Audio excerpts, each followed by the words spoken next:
Food hop, food hop, food hop, food hop. Și dacă tot glumim, glumița și pula în gură, yeah! Ești tare în gleanță doar când e de față multă lume, când ești doar tu cu mine spui că au fost glume, mai amuzant e că ai rostit și nume, acute sus ca târfele cu fel de dume. Nu merge bine și ești plin de spume, te oftici că s-a ascultat deși nu scot albume. Mă piși pe locuri în topuri, pe premii și sume, tu ziceai exact contrariul, au fost glume. Îi vezi la colț de bloc, în club, în școală, crede-mă sunt peste tot și suferă de aceeași boală. Când ești față în față cu ei, te pupă în cur, dar se șterg pe buze dacă nu mai ești în jur. Când nu ești prin preajmă se pișă pe tine, dar când apar de vin mai dulci ca mierea de albine. Sunt genul ce se ridică pe spatele meu și al tău, care în loc să vorbească pe gură vorbesc pe căcău. Sunt oameni de căcat, n-au nimic de câștigat, dar vor să-ți fure visul pentru care ai luptat. Așa au făcut și cu mine, dar au subt-o rapid. I-am uit ca pe politicienii din partid. Ești în situația mea, atunci știi la ce mă refer. Știi de ce prefer să-i fut în loc să disper. Dacă nu ești capabil să înțelegi aceste rime, înseamnă că ești unul de-a lor, pișeama-și pe tine. Ești tare în gleanță doar când e de față multă lume, când ești doar tu cu mine spui că au fost glume. Mai amuzant e că ai rostit și nume, acute sus ca târfele cu fel de dume.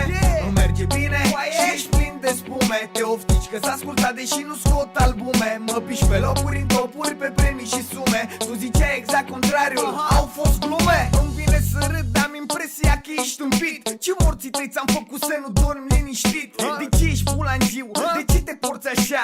De ce pula mea? Parcă ți-aș fi făcut ceva. Nu mă refer la cineva anume, așa sunteți toți. Pe stradă sclav, dar pe net bătăuși și hoți. Zici că n-ai nimic cu mine, dar uite cum te porți. Te crezi mai bun la microfon? Arată-mi ce poți. Să-mi asum fiecare cuvânt pe care îl spun. Am vorbele murdare, nu le curăță niciun săpun. Ești nebun dacă ai impresia că-mi faci vreun rău. Rostindu-mi numele îl faci uitat pe al tău. Nu vreau decât să-ți vezi în pula mea de treabă. Recunoaște că nu mă cunoști când cineva te întreabă. E de căcat, mie îmi vorbește calitate, dar-mi găsești defecte vorbindu-mă pe la spate. Ești tare în gleanță doar când e de față multă lume, când ești doar tu cu mine spui că au fost glume. Mai amuzant e că ai rostit și nume, acute sus ca târfele cu fel de dume.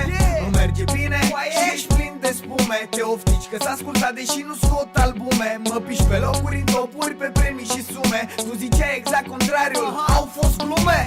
E neinteresant că te crezi interesant când te bagi în seamă vorbindu-mi arogant. Pe cine pula mea impresionezi? Cu cine vorbești? Nu mă mai suge de pulă indirect că te înjosești. Îmi răscolești trecutul, am auzit că te-ai lăudat, că mi-ai fi dat vreun pumn în trecut. Ce bărbat, mânca mi-ai pula, spune-le cum e de fapt. Ai mai avut încă 10 cu tine sau ai uitat? Sus pula! Acum te dai băiețaș, dar ți-ai cerut scuze când era să te mut din oraș. E plin de vagabonți cu suflet de fetiță, o ard în training, dar acasă poartă rochiță. Cred că am clarificat situația, ai înflorit povestea doar să mărești agitația. Îmi mestești pula exact așa cum mestești gumă. Continuă, sclavule, nu ești decât o glumă. Ești tare în gleanță doar când e de față multă lume, când ești doar tu cu mine spui că au fost glume. Mai amuzant e că ai rostit și nume, acute sus ca târfele cu fel de dume. Nu merge bine și ești plin de spume, te oftici că s-a ascultat deși nu scot albume. Mă piși pe locuri în